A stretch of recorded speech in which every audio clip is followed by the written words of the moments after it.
What's up, guys? It's Keith Boykin. Will's here with me again. Will, you want to introduce yourself yet again? Hey, my name's Will. I'm from Interlinc Mortgage on Rory Lithgow's team.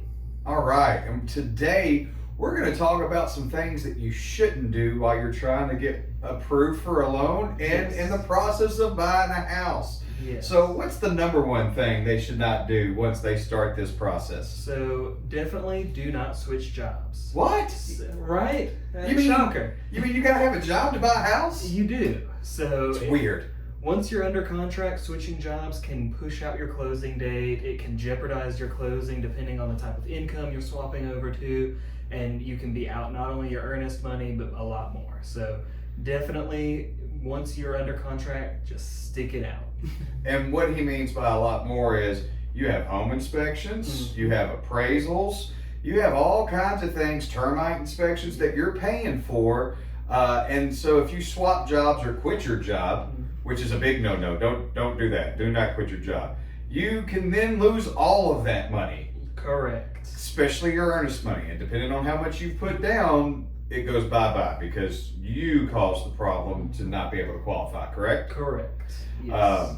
What's some other things? So you don't want to buy anything on credit without at least consulting your loan officer, but don't do it at all if at all possible. It can mess up your debt to income ratio, or if for whatever reason we have to repull your credit, it can ding your scores enough that you might not qualify for the program we have you approved at. So that is a huge issue.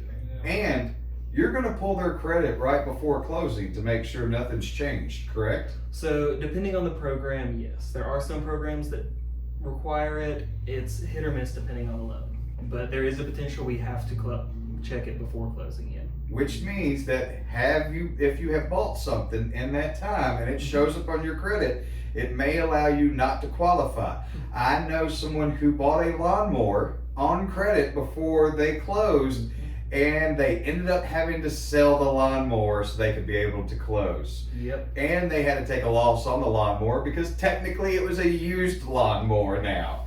Yep. So those things happen. What's another one that we've got to be wary of as they, think about buying a house? So you don't want to take any large withdrawals from your bank account or make any large deposits.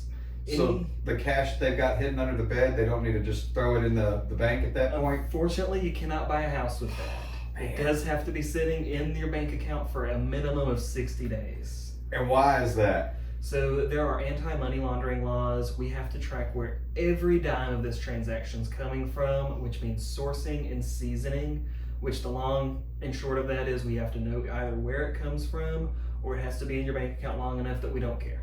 So if you guys sell cars before you close on a house, that you can have your money for closing costs or things of that nature, maybe your down payment, whatever it is, you would just need to keep a bill of sale showing where that money came from if you're going to make a large deposit like that, correct? Correct. Yep.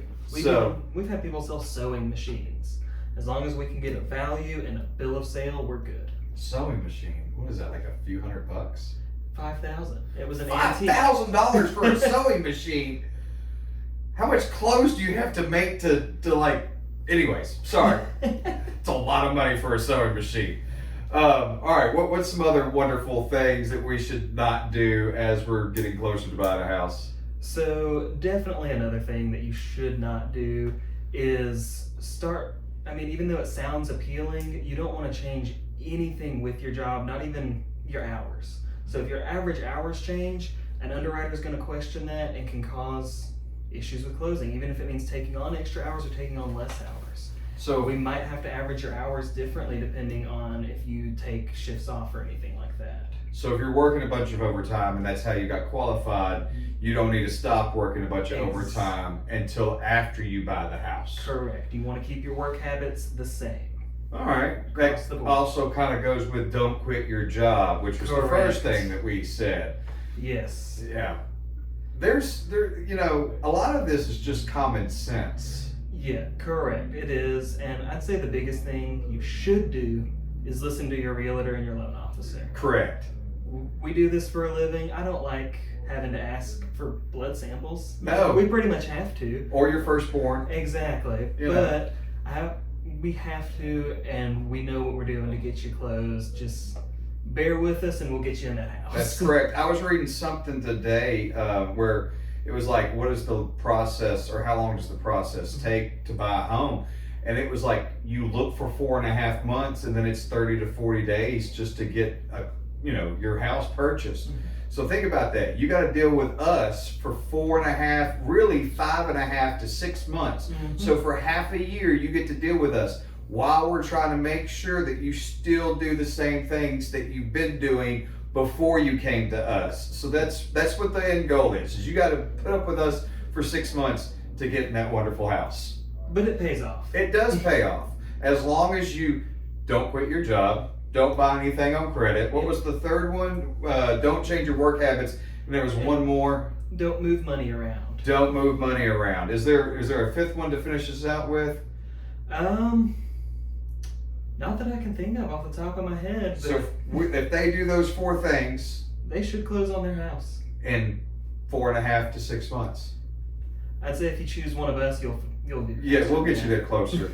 Matter of fact, there's one guy, one family that they looked at one house, and they're like, this is it. Part of that was because I already knew what they were looking for. We took them to one, they liked it, they're under contract. So not everybody has to put up with us for 6 months, but some do. Some do. So keep us in your good graces. That's right. We're here just to get you to the finish line. That's it. So how can they reach you, Will?